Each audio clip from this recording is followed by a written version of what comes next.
Aves de Rapina, Arlequina e sua emancipação fantabulosa. Esse é o título completo do mais novo filme da DC. Mas emancipação da Arlequina? O que isso quer dizer? Do que ela realmente está se emancipando, hein?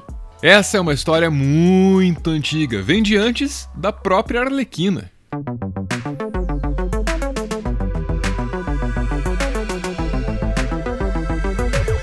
Não é surpresa para ninguém que a grande maioria dos heróis como Superman, Batman, Capitão América foram criados para um público específico, o público masculino. Tem um contexto histórico que meio que justifica isso.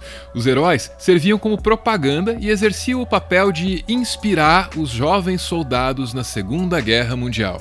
Não demorou muito para começarem a surgir as versões mirins dos heróis, os sidekicks, para que as crianças também tivessem com quem se identificar nas revistas. E todo mundo tinha um sidekick. O Batman tinha o Robin, o Capitão América tinha o Bucky, o Superman tinha o Superboy e por aí vai. Na sequência, as editoras, ainda na onda dos sidekicks, começaram a criar contrapartes femininas dos grandes heróis, agora em busca de atrair ainda mais o público feminino.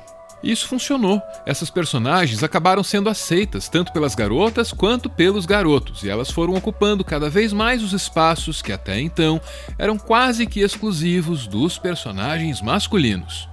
Tudo isso precisou acontecer ao longo de décadas para que em 1992 fosse criada a Arlequina.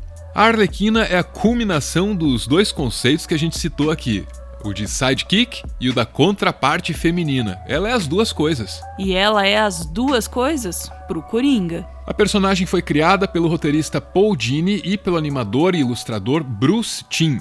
A Arlequina aparece pela primeira vez no episódio 22 de Batman, a série animada. É isso aí que você ouviu, ela não veio das HQs. E a gente não pode falar da criação da Arlequina sem mencionar a atriz Arlene Sorkin, que serviu de inspiração para a personagem depois que o Paul Dini viu ela fantasiada de boba da corte numa novela. E foi porque o Paul Dini se apaixonou pela Arlene Sorkin vestida de boba da corte que no dia 11 de setembro de 1992 a Arlequina estreou no episódio Um Favor para o Coringa. A Arlequina aparece nesse episódio para ajudar o Coringa num plano para matar o comissário Gordon. Um plano que envolvia um bolo gigante e o Coringa saindo de dentro dele. Ela basicamente não faz muita coisa nesse episódio e a ideia era até descartar ela depois disso. Só que a ajudante do Coringa ficou inesperadamente popular.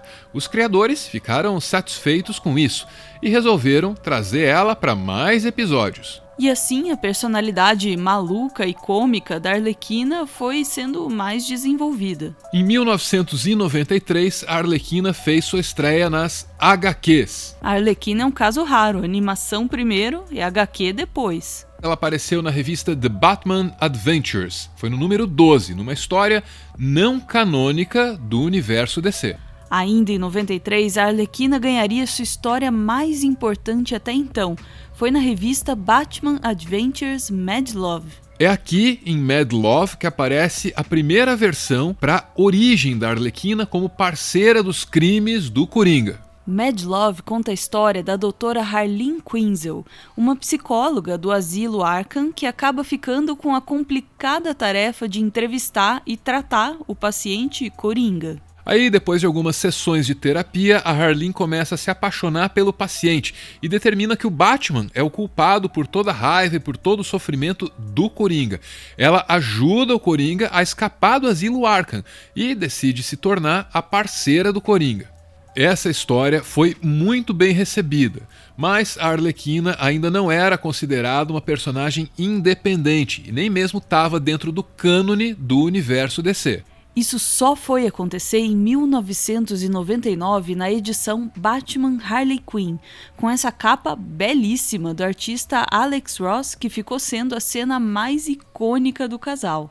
Aí em 2000, a Arlequina finalmente ganhou a própria revista. Poderia ter sido um sucesso. Poderia, porque não foi. Essa revista aí não durou muito e foi cancelada. Foi só em 2009, no jogo Batman Arkham Asylum, que a personagem realmente explodiu.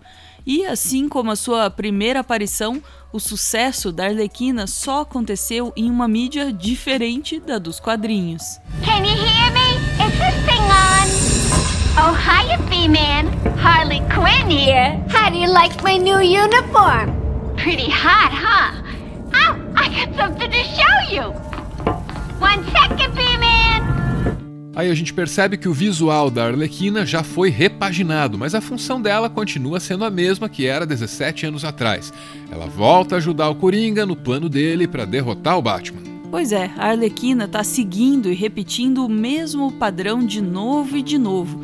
Tudo para conseguir a atenção, o respeito e o amor do seu parceiro. E ela raramente consegue pelo menos uma dessas coisas.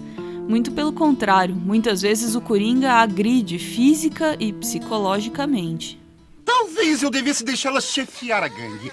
Talvez seja uma malandra melhor do que nós juntos. Talvez. Não.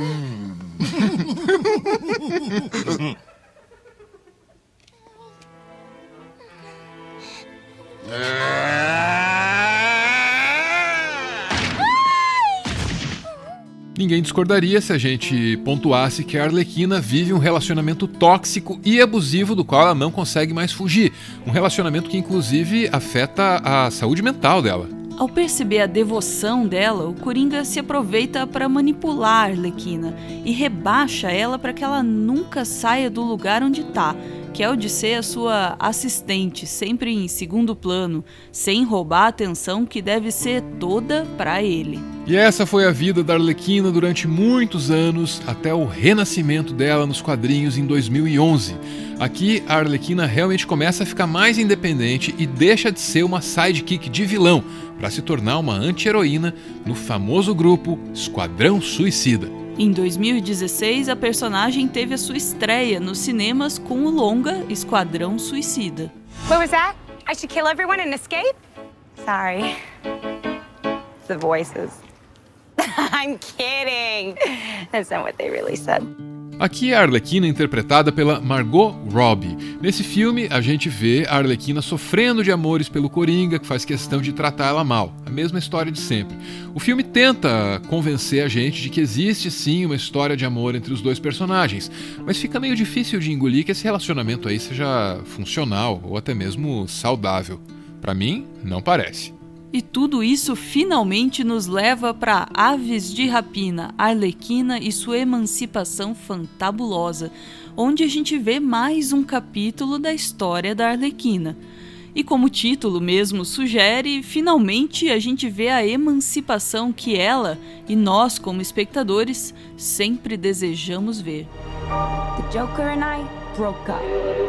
I wanted a fresh start. But it turns out I wasn't the only dame in Gotham looking for emancipation. Já são 28 anos de histórias da Arlequina. Essas histórias formam um conjunto que nos mostra o quanto é difícil conseguir conquistar a tal da emancipação. Essa luta pela independência acontece tanto dentro quanto fora da ficção.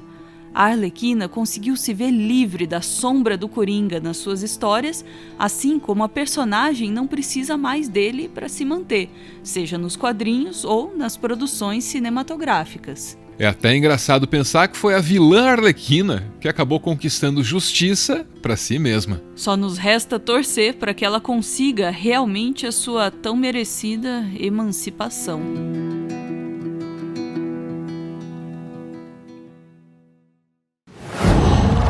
Qual?